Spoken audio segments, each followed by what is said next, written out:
हज़रत आयशा उम्मुल मोमिनीन से रवायत करते हैं कि रसूल अल्लाह ने अपनी बीमारी में फरमाया कि अबू बकर को हुक्म दो कि वो लोगों को नमाज पढ़ाएं।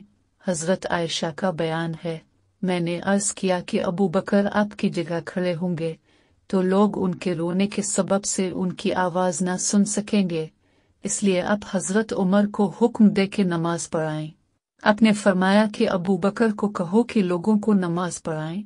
आयशा का बयान है कि मैंने हिफ्सा से कहा कि तुम नबी से अर्ज करो कि हज़रत अबू बकर जब आपकी जगह पर खड़े होंगे तो उनके रोने के सबब से लोग उनकी आवाज़ सुन न सकेंगे, लिहाजा उमर को हुक्म दीजिए कि वो नमाज पढ़ाएं। चनाचा हिफ्सा ने ऐसा ही किया तो रसूल अल्लाह ने फरमाया कि तुम यूसुफ की साथी औरतें हो, अबू बकर को हुक्म दो कि लोगों को नमाज पढ़ाएं। हज़रत हिफ्सा ने हज़रत आयशा से कहा कि मैंने तुमसे कभी कोई भलाई नहीं पाई। नसरी से रवायत करते हैं, मोहम्मद बिन जबीर बन मुतम ने भी इसका जिक्र किया था कि मैं मालिक के पास गया, इनसे पूछा तो उन्होंने बयान किया कि मैं चला ताकि हज़रत उमर के पास जाऊं।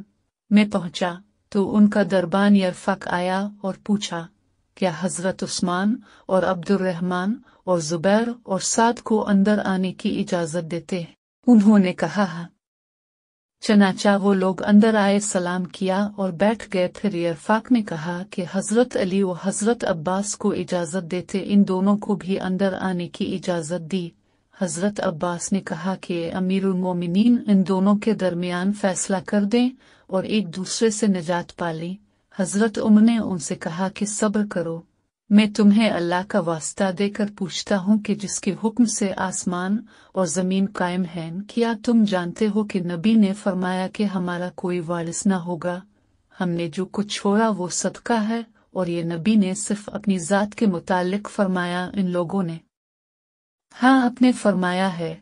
फिर हज़रत उमर हज़रत अली और अब्बास की तरफ मुतवज्जे हुए और कहा कि मैं अब दोनों को अल्लाह का वास्ता देकर पूछता हूँ, क्या आपने ये फरमाया? उन्होंने कहा। हज़रत उमर ने कहा कि मैं तुम लोगों से इसकी हकीकत बयान कर दूँ।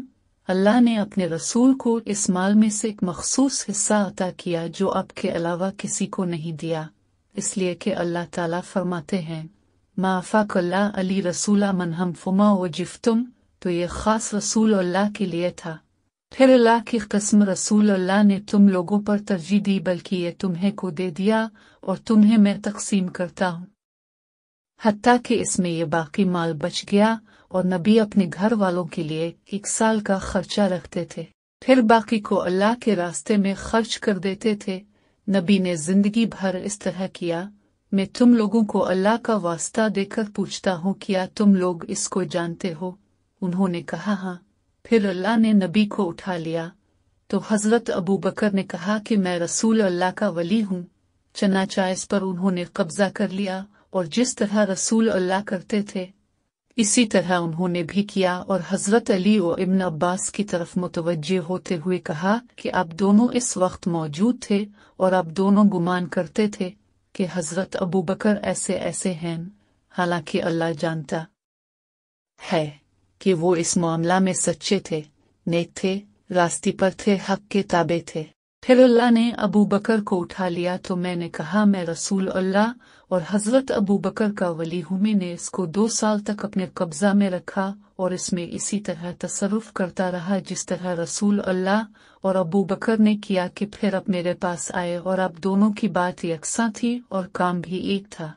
अब अपने भतीजे के माल से हिस्सा मांगने आए और ये अपनी बीवी का हिस्सा अपने वालिद के माल से मांगने के लिए आए, तो मैंने कहा कि अगर आप दोनों चाहते हैं तो मैं आपको इस शर्त पर दूंगा कि आप अल्लाह के अहद व मीसाक के मुताबिक इसमें अमल करें, जिस तरह रसूल अल्लाह और हज़रत अबू बकर करते थे और जिस तरह मैं अपने कब्जे में लेने के वक्त से अमल करता रहा हूँ, वरना फिर इस मामले में मुझसे गुफ्तगू न कीजिए।